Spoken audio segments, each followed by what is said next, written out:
Oh boy. Being overseen by Athar Rossi. A name I'm certain you don't know. Yeah, I do not know. But apparently you are named as barrister representing House Nukton in a land dispute and an arson accusation. And you're expected to show up at such and such a court near to the cathedral grounds on such and such a date and present evidence and plead the case on behalf of your clients who have retained you. Sounds like I'm about to make a trip out to House Nukton. This is something, it's too soon for that. You're getting this notification within a couple days. So there's not enough time to organize travel out to the house and figure it out and then get back in time. Oh, this so is he's an something Ace that Attorney Victor has protagonist. no training in. As far as I know, Victor has never had any training in the law or being a barrister. You have no evidence of arson whatsoever. Yup. But House Nukton has told the courts that you're the man who's going to be representing him in this matter. You do, however, have the name of the barrister who will be representing the Nukton Rossleys in case you want to set up a meeting with him beforehand. And his name is Louis Vesterhoff. Louis Vesterhoff.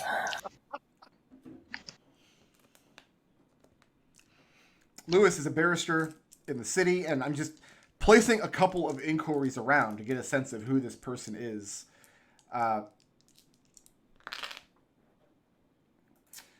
He's known for being very knowledgeable and very expensive. And he has a reputation for destroying opponents with just a few well-chosen words. He's the kind of guy who, yeah, you'll give your whole 30-minute spiel about how all this evidence you have. He'll get up, say 10 things, and nobody in the room will believe you anymore. He is the Edgeworth to your Phoenix, right? Well, given that, Victor has no evidence, that wouldn't be very hard. No, it wouldn't. So is there anybody from House Nukton currently in the city, by chance? There will be in a couple days because they're going to be present at this hearing. So there's no way to get a hold of anyone from Nukton prior to this hearing. You could send a rider out to them to deliver a message or a letter or something, or you could go visit personally. But if you make the journey out, because remember, it's a full day out and a full day back. If you were to make that journey, you wouldn't be back in Brennan in time for this hearing. So Victor is going to have to arrange a rider to go deliver a message to them. What message? Let me think of a good way to phrase WTF real fast. So does Victor have any intention of showing up to this hearing and providing this service as best he can? Most likely no, but Victor is first going to need to talk to the court as well as the opposing barrister to see if there's any way to prevent this hearing from happening. Are you going to go to Lewis's office and try to set a meeting with him? So the first thing Victor wants to do is go to the court and try and find out more information about this hearing in general, as far as who started it, what was the original claim, what's the basis for this. House Nukton is claiming that House Nukton Rossley burned down their citrus grove. And they did this because a recent surveying found the grove to be inside of House Nukton's borders. That's the claim. This was filed with the courts. It was filed 5 weeks ago. You weren't notified at all. The letter you got was this is just to remind you of your upcoming date in 2 days. Okay, well this makes Victor very, very upset that they're trying to do this stuff behind his back. Well, the last time you spoke with people from House Nukton, this was the impression that they got, that you were going to support them in this. You did nothing to give them that impression. They just assume this is part of your job. Remember, these are kind of country bumpkin folks. They don't really know what they're doing. All right, so once Victor finds out a little more information about what the basis for this is, then he's going to set up an appointment to go talk to Mr. Lewis. Okay, and Vesterhoff permits you into the office. He has no problem giving you some measure of his time. You have no legal obligation to do anything before the hearing. This is not like an episode of Law and Order where you first have to turn your evidence over to opposing counsel. That's not required of you here. What's going to happen is you and Vesterhoff are going to sit before an Aetherine Justicar, whose job is to basically just mediate the situation. And then they'll find in favor of one of the other parties. What you do learn as part of this meeting is that the Aethar is very young. She's only 17. And this will be her first case that she's hearing. It's why they gave her this kind of backwaters case nobody really cares about. There's not really a lot of stakes here outside of the two houses involved. But being her very first case, she's probably going to take very special care to weigh the evidence very carefully, or at least give the impression that that's what she's doing. You probably won't be able to count on getting anything past this judge. Vesterhoff is very pleasant, and he's a man of few words. And he's pleased to make your acquaintance. He does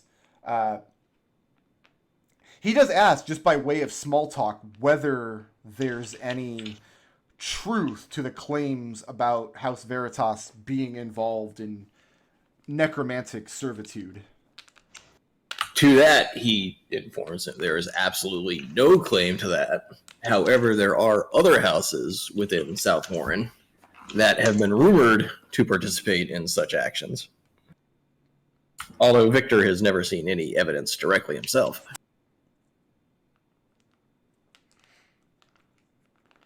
But he assures him that no, and most likely, like large events in the city, when houses change power and power changes hands, it's probably somebody trying to set our house up, and we are looking for evidence. And then Victor will kind of make the side comment that if we happen to find evidence or require a barrister, what are your rates? Well, he tells you that it would be, and he very politely declines, saying that given that you and he are about to walk into a court on opposing side, it might give the wrong impression if he then turns around and accepts money from your family to work on your behalf. But he can make excellent recommendations for you. On that note, is there anything we can do to prevent this from going to court? Can we try and nip this in the bud before it gets that far? He considers for a moment. He says that if your client were willing to drop these ridiculous arson charges, that would cause the entire problem to go away immediately. So Victor will absolutely talk to them to see if they are willing to drop these charges. As Victor is kind of in the office, is going to kind of, look around. It's a nice office, right? As he's looking around, it's actually cramped. It's not dingy, but it's cramped and a little disorganized to your eyes. In fact, his office is in the downstairs floor and his living apartments are upstairs. He lives there with two servants who work as his clerks and also his household servants. So yeah, a little cramped and dingy to your eyes. But Victor still tells him it's a wonderful office. It has signs that you're a very productive, industrious barrister who obviously is very good at his job based on all the documentation that you accumulate. And as he's kind of looking around, is anything obviously stick out as relating to this case? Like any papers sitting around? No, none whatsoever. If he has any information or evidence that you haven't heard yet, he's keeping it very close to his chest. Again, you guys have no legal obligation whatsoever to share details about the case with each other. Legal obligation, yes.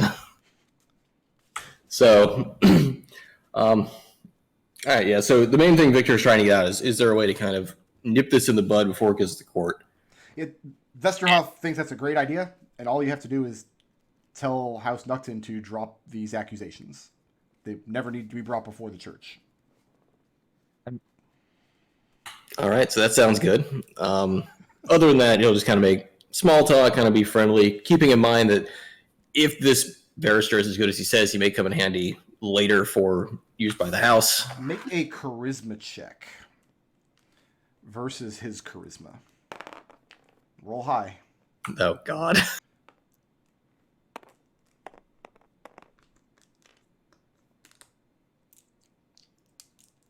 What's that going to be? That would be a 14. 14. What is a House Veritas secret that Victor would let slip in the conversation but not realize until after the fact? Like an hour after you leave the office, you're like, oh, I probably really shouldn't have said that at this meeting. Because when you're making small talk with him, he asks a lot of questions about a lot of just disconnected things. And you realize after the fact that he was fishing for information on you and you did let something slip. So what was that piece of information? Or would you like to take the mystery box and leave it up to me to decide? I'm going to pick the super interesting road. The mystery box? Mystery box. No. The interesting road would be that accidentally letting slip that Tristy is the one who shot the guy and not who was that with him? Eugenia? Yeah, Jeannie. So Jeannie is not actually the one that shot that poor man. It was actually Tristy. Okay. He was Eugenia's friend. So you left the meeting, and very gentlemanly, very polite, and his reputation precedes him. But yeah, after leaving the meeting, you realize that I probably just gave him more than I got out of that meeting. Because you really didn't get anything out of it. He just told you drop the case. And so you're also going to send a rider to House Nutkin saying WTF. No, so the rider to House Nukton is basically going to say something along the lines of, my deepest apologies. I'm not entirely sure how you got the impression that I was a barrister or that I was capable of representing you in any sort of legal fashion. I am purely there to settle a survey dispute, not represent you in a court of law. In regards to this charge of arson that I've just been informed of, there is absolutely no evidence of the contrary. And in line with keeping my honor, I cannot get in front of a court and claim otherwise. Therefore, my strong suggestion is that you drop this legal dispute and we find another way to settle this issue. Okay. And you send this message out, and then you have no intention on showing up to the court. Is it possible to catch? So he wants to catch the Nuktons before they go into the court. You might be able to have a sit down with them like right before you go in, but likely they're not going to be like they're not going to be able to afford to pay for more than one night staying in the city. So they're going to travel to Brennanine, stay the night. The next day they're going to have this meeting, and then they're going to leave. But you can probably catch them that evening. Yeah, so he's going to try and catch them that evening. Now, I'm assuming that it would be a really bad idea if you are summoned to court to not show up. Okay. I mean, is that in Brennanine legal standing? If you are told that you're going to be acting as a barrister and then you don't show up, that's like really bad? There's probably not, because you're not a barrister. I'm not. So I guess the question being weighed is it better to show up and say, listen, I'm not a barrister. I have no legal qualification to do this. There's no evidence. And just kind of embarrass them in court, or is it better to just not show up? Because it seems like not showing up reflects much worse on House Veritas than it does showing up and says, sorry, you guys have the wrong idea. Like this isn't happening. Make a wisdom history check.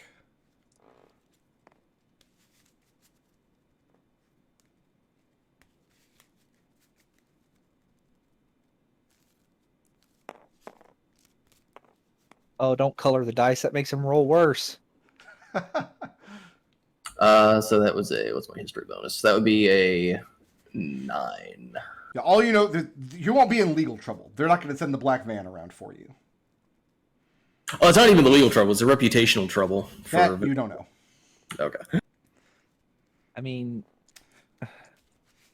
so you're going to go have the meeting with them when they arrive. Well, so before I go have the meeting, you have to keep in mind that Victor is a rogue after all, with a set of thieves' tools. I'm having some very strong red. Yeah, this is our Porter Kobold. He's not part of the actually part of the group vibes. So what are you doing with your thieves' tools? So in the middle of the night, prior to when the Nuctons get here, one of these nights prior, Okay. he is going to sort of late at night go to Lewis's office, which is, I don't know where it is in the city, but he's going to verify that first off, no one is around, everybody is in bed. This would probably be at like 2:00 in the morning or something, or whenever. Yeah, you can wait until the lights in his upstairs windows go out. Probably Yeah, much so earlier than 2:00 in the morning. Yeah, so he's going to wait till they're out. He's going to wait a little longer to make sure that everybody in the neighborhood is asleep. I love asking this question, and it'll be the first time I've asked it of you as a new player. On a scale of 1 to 10, how much risk are you willing to invest into breaking and entering into Louis Vesterhoff's office? With Lewis, about a 5. 5.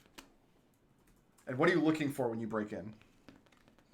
So he is going to break in and he is going to look around to see if there's any documentation. So first off, any documentation relating to the case, but also any personal documentation of Lewis's, any sort of personal correspondence that he's been having. That would all be up in his apartments.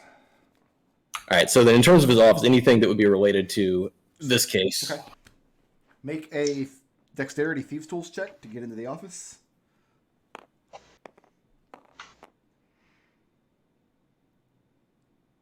So that would be a 19. And give me an investigation check to search the office. Man, if only there was like some kind of private investigator you could hire to do this. Who have That'd be- reasonable rates. That'd be 11. On 11? You find some of his casework in a locked drawer behind his desk pertaining to this case. And basically what you find is just correspondence with the Nucton Rossleys stating that there's no physical evidence of arson, that there was one line in their correspondence catches their eye stating that they had their surveyor on scene who at the time noticed no magic having been used in terms of, like, was the fire started by a fireball spell or something of that nature. The surveyor made no note of that at the time, and he was there soon enough after the event that he would have been able to see it. So that's what Vesterhoff is going to say in part. All right. So after finding that, Victor will place everything back the way that it was, relock everything, and then slip out. And then slip out. Ekon. You're going to put in for a transfer away from Aethar Pladen, is that correct? Yes, as incompetently as possible. As incompetently as possible. Pladen calls you to duty to one morning. Are you moving your quarters from the house to... Not yet. Not yet? Okay. Yeah, he calls you to duty one night. It's actually very rare for him to call upon you when he doesn't want something delivered. But he does this evening. And he's gotten wind of the transfer. He's heard it through the grapevine that you've asked to be transferred to some other Aethar. And he tells you it doesn't surprise him. He goes through apprentices the way he goes through underwear. He seems to shit them all. But he supposes, he says, that he should try at least to impart one piece of wisdom in you before you go. So all of your time with me has not been wasted. All right. Fair enough. And he asks if you'll take a cup of his wine. Yeah, sure. He pours it out. And you drink together for a moment. He asks you, in the great expanse of your wisdom on this earth, all 15 years of it, in your experience, what is the most evil thing you have seen? He knows that you come from South Warren. He knows that your family has a reputable lineage of adventurers. What's the most evil thing you've seen in your life? Whether in the course of your duties or just in the course of your personal experience. I mean, I would say the most evil thing is I've I've seen families sell their own children for not even for food or sustenance, just for drink and pleasure. Where have you seen this thing? There's some pretty backwater places of South Warren. So are we going to establish that as canon, that there are places in South Warren that will engage in the extremely illegal act of human slavery? I mean, No, how do I you don't expect? think it's. I don't think it's like even. What do I want to say here? I think it's like just incredibly backwater place. Like I don't think it's common. I think this would be like at the time it would have been something that they would have cracked down on and stopped. But he was probably had to participate in doing so. Okay. But you verified this. You know that it's going on. Yes. Like it's just as illegal and it's just as looked down upon. It's just it did happen and Ekon was exposed to it. He sets his wine glass down and he leans back in his chair, which indicates to you that you've caught him off guard. That's not an answer that he was expecting. And for a couple minutes, like a very uncomfortable length of time, he just sits silently and he's with his hand in his chin regarding you. I mean, I was trained from a young age to be effectively a weapon. I can channel the power of air. I can blast skeletons to pieces. I can deal with evil rabbits. I can kill pretty much any monster. But when you see a human like that, it's not the same. So is the boy that comes to scrub my chamber pots. I must admit, I was expecting a less mature answer to the question. It demonstrates to me that you know the difference between something that is unseelie and something that is evil. And Ekon just nods and takes a long drink of his wine.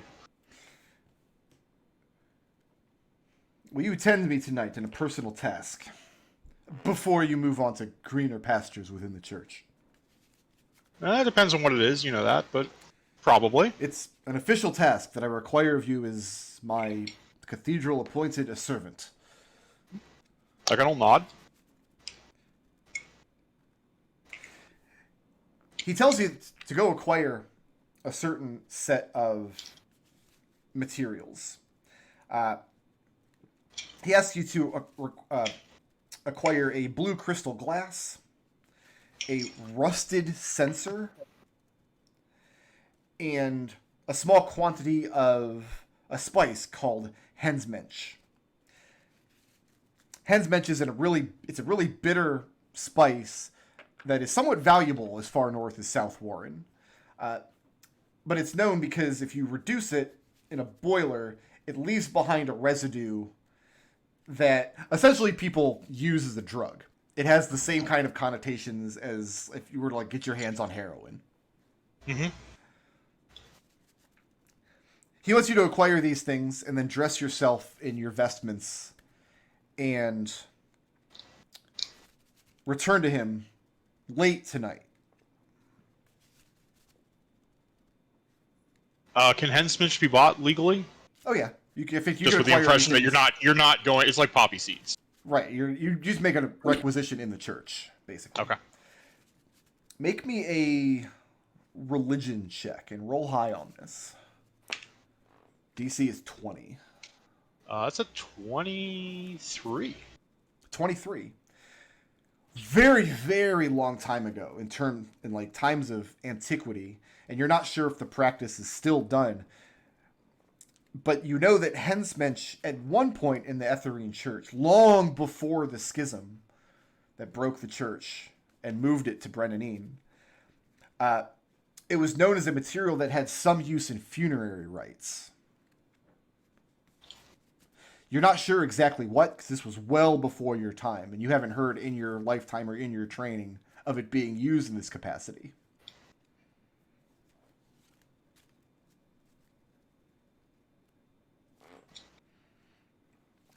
So you acquire what you've been asked to get? Yeah. And return to Aethar Pladden. And this is the first time you've seen him in his full vestment. Obviously, he wears this to Mass when he attends, but he's never given a Mass to your knowledge.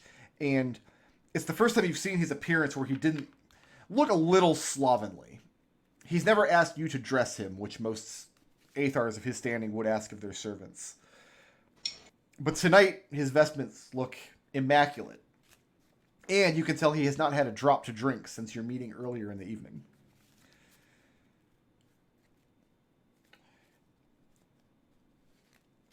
He asks what you know about the Airdal game Slasher. You can make a history check for this. Yeah, just history. History, that's going to be a 12. A 12? All that you know is that there are athletic games held in Brennanine from time to time, and they're usually sponsored by one of the great houses. Mm-hmm. So at some point in the past, you would have known there would have been a game sponsored by House Airdal, but you don't know more than that. Sure. I'll just say basically nothing. Okay. He tells you that during the game celebration, this was 40 years ago or so, there was a string of murders on and around the game's grounds that brought a lot of pressure and a lot of shame down on House Airdal at the time. Publicly, the slasher killed 19 people before he was apprehended by agents of the church. So House Airdal did not even manage to find the slasher in the end. But he tells you that 5 of the murders, no information was ever made public.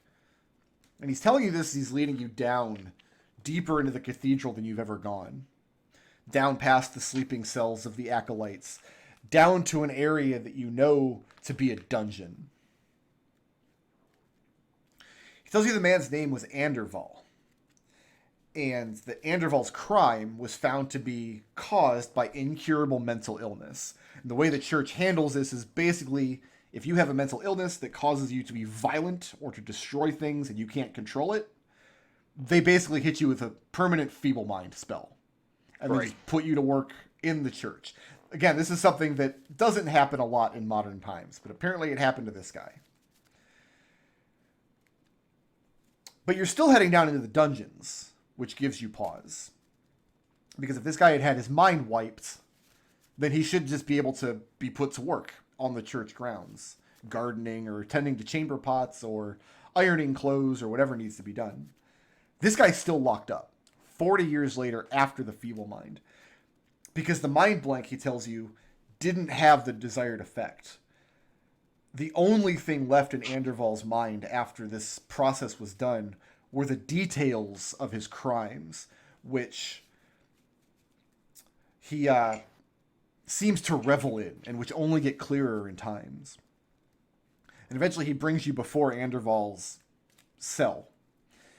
Anderval's an old sick man at this point. And he's sitting in the darkness as he comes down. Pladen is holding a candle. When the illumination fills the cell, Anderval looks up. And you can tell that illness has taken him, and he's not long for this world. And he looks at you and smiles.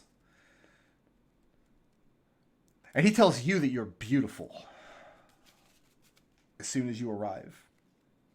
Like they all were. And he follows that up by recounting in perfect grisly details the depravity of all of his crimes during his tenure as a mass murderer. Details which we will not repeat here. And after he's spoken his piece, Pladen gets the keys out, opens his cell, and performs these funerary rites, these ancient rites of sending a man to his death knowing that his soul is not redeemed. The basic, go ahead and make another religion check, see if you know the actual purpose of these rites. Make it an advantage because you knew what Henchment was for. That's a 13. A 13.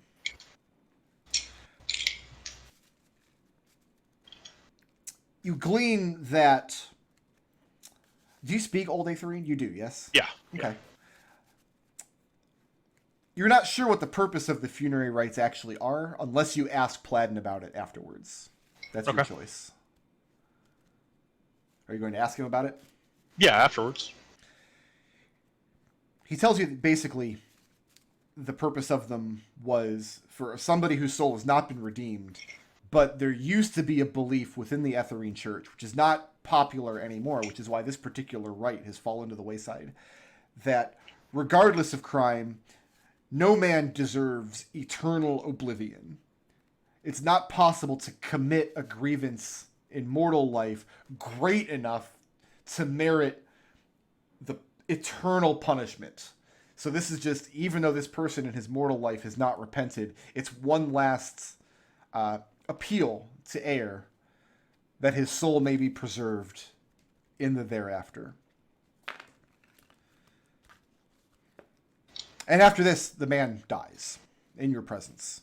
After the rites are performed, and some acolytes come around dutifully to gather up the body and wrap it up and see that it's burned.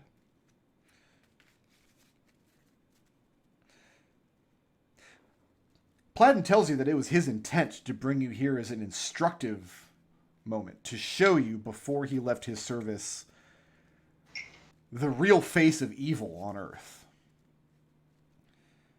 And that you've managed to impress him by demonstrating that you knew something about it even before he brought you down. I would beg a thimble of forgiveness from you for underestimating you. No, it's... I mean, I think a lot of people and nobles like myself would be pretty sheltered. So it's not... It was not a bad assumption. I believe, Ekon, if you continue in my service, I can perhaps make it more fruitful for you. I would enjoy that. I think, well, not enjoy. That was one of the most hideous experiences of my entire life, but that seems like it would be agreeable. He tells you that this would not be fruitful for your advancement in the church. But it might be fruitful for your personal tutelage as a man who sees evil for what it is. Well, we all have to make sacrifices in the name of air. Indeed. You speak with the wisdom that I seldom see in men twice your age. And thereafter, Platten does not call you a boy anymore.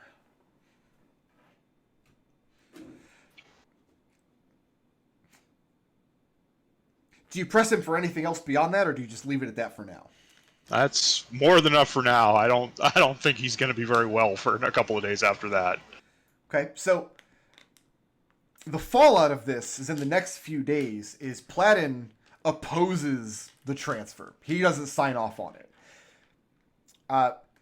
Everybody was expecting him to, because this is kind of just what he does. He chews up servants and spits them back out. And They were expecting him to oppose it or to not oppose it? to not oppose it.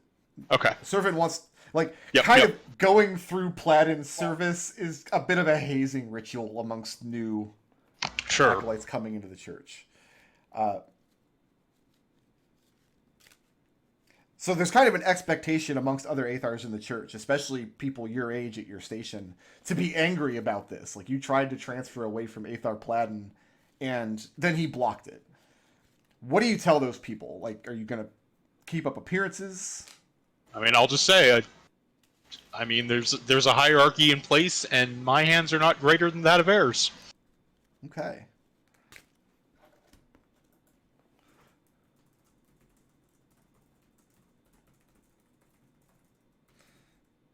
So I'm just making a note that Ekon is staying in Platten's service and that he answered his question correctly. Well done. Also around this time, this is a little unorthodox, but the Dowager, Lady Phasa, invites all of you, meaning your little group plus Orson, to sup with her one night in her quarters at her table. This is Jeannie and Evie's. This is Nigel's mother, right? Yes, Jeannie and Evie's Okay. grandmother. Yeah. Certainly. Is she a great aunt to everybody else? Yes, because you're all in the same generation. Right. Yeah. Lady Phasa was born in Brennanine, and when she was taken to wife, left it behind to go live and raise her children in South Warren. And while she's always been a very gracious lady, she's always done her duty. Like, there was always talk about, like, she had to leave one of the greatest places in the Republic where she could have done anything and been anything with her life to move out to some backwater, to move out to the country place, to do right by some faraway house that at that point had no, they were a great house, but they had no standing in Brennan itself. Of course, if she had not done that, then Nigel and most of you would not have been born. And she sets a keen table and feeds you all well. And when the coffee comes around after the meal, she turns her attention to conversation about, on the topic of duty. And she offers an apology for, she had counseled Ruby to be less harsh in her appraisement of your actions after arriving in Brennan. That was ill done, she says. And she apologizes for her part in it. I don't blame Ruby for her actions because I think she was trying to do right by those initial instructions. You must understand that she is under a great amount of pressure. My son is a great man, but he does not have a head for politics. Certainly. Ruby is expected to do a great deal of his work, for which he will get all of the credit.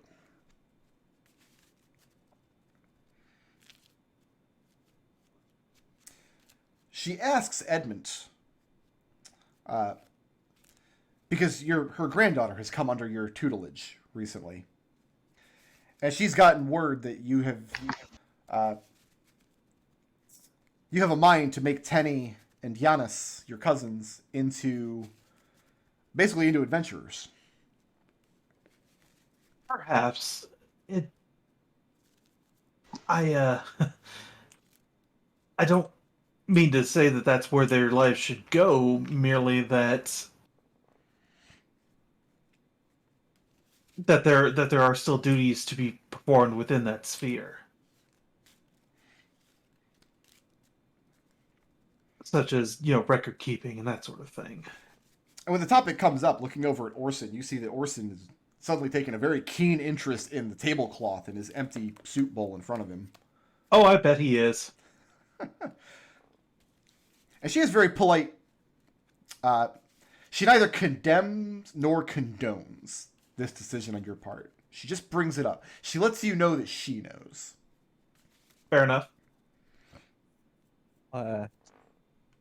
Have you, not to second guess the task you were given, Edmont, but have you tried asking Tenny what she wants to do? For that matter, when did we get an adventurers guild in the city? Technically, it's the House of Unseal Evaluation. And why has no one told me about this?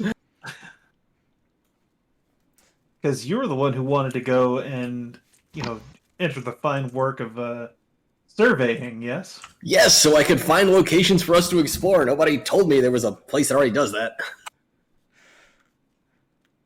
These are important things. You have to tell me these things.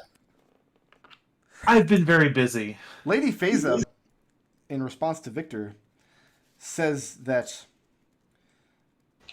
she kind of squares her shoulders.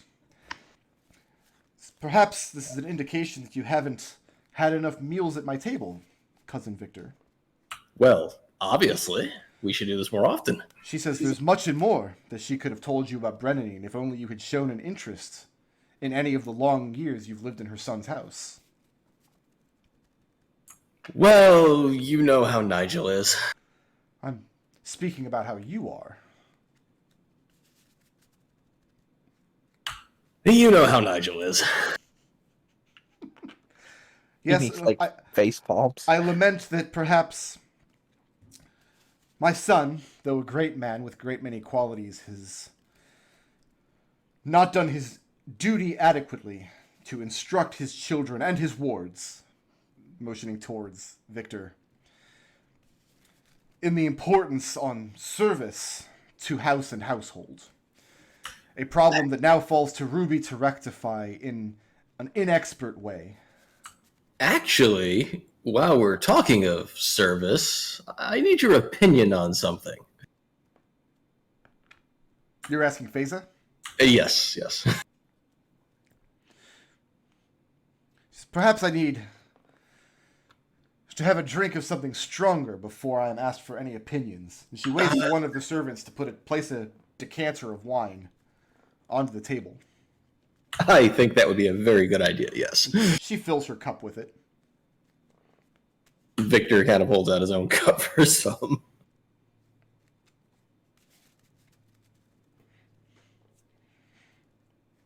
And then she waits for you to ask your question. So Victor explains the situation where he was sent to settle the survey dispute. He made the survey rule, and now this house is under the impression that he's also a barrister, despite being told that he wasn't. And so he's received the summons, and now he's trying to figure out if it's in the best interest of Veritas to either ignore the summons, which he thinks logically is a bad idea, versus showing up and telling the Nuctons that he cannot do this, and then choosing to not represent them at the trial and trying to force them to come to an agreement without going to trial. Does anybody else have an opinion on the story that Victor just told to the table? Get them out of the trial so they're not burned alive. That's basically what he's trying to do. Lady Wouldn't Feza- Go ahead, Jeannie. I was supposed to say, wouldn't the Ekon, wouldn't the other side be burned alive? How does They're going to make sure that someone's at fault. So, if fault is found on the part of Nukton Rossley, church doctrine states that whoever set the fire, one of the possible punishments would be, physically burning them, scarring them with flame. Most likely, if they're found to be at fault, the house would have to pay some sort of recompense to the ones they've wronged, and then some sort of recompense to the church. And nobody would get burned, unless... It's actually very rare nowadays for people to have an ear lopped off kind of punishment to happen. Although it does happen, it probably won't happen to someone that in the city of Brennanine has value, like the Nukton Rossleys do. So more than that, if it goes to trial, Nuctons are going to be incredibly humiliated, and Victor is trying to avoid that from happening, given that he told them there was no hard evidence. And when it's...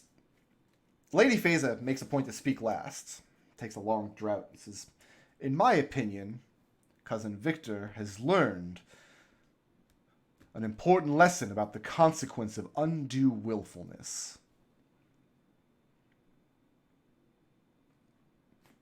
He just takes a drink. Rather than offer an opinion about the case, she thinks this is what you get for poking your nose into business that's not yours. Jeannie is now interested in the physical aspect. She's asking Ekon all kinds of questions. Wouldn't they bring somebody in to magically do the truth? Depends on how important the debate is. Yep.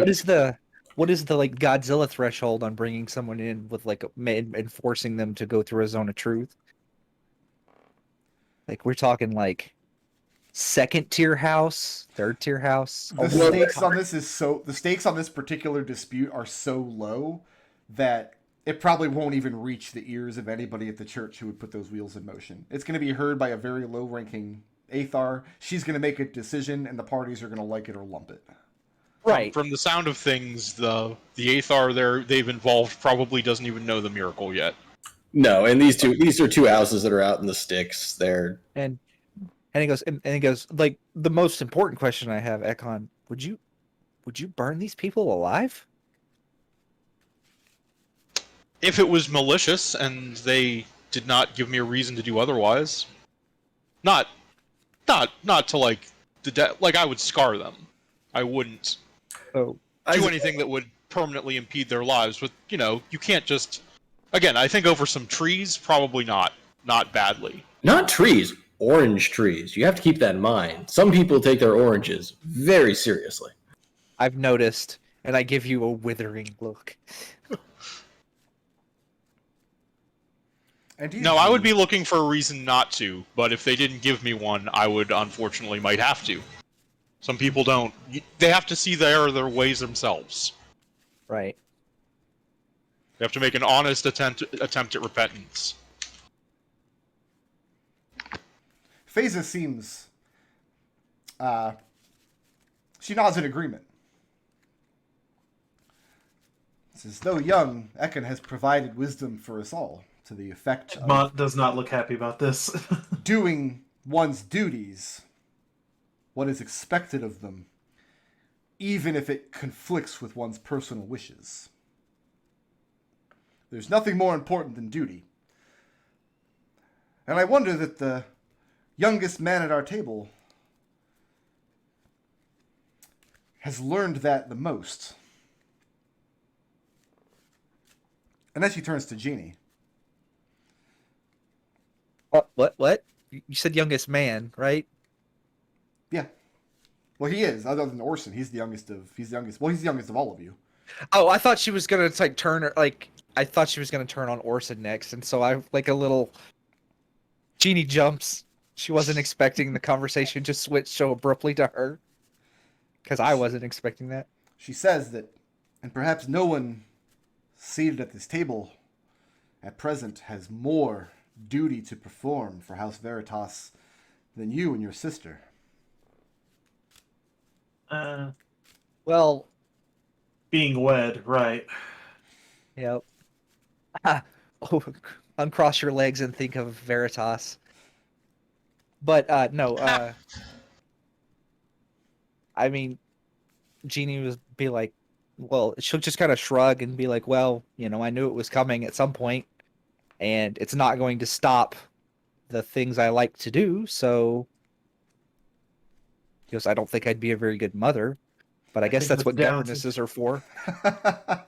I think that's down to who you wed.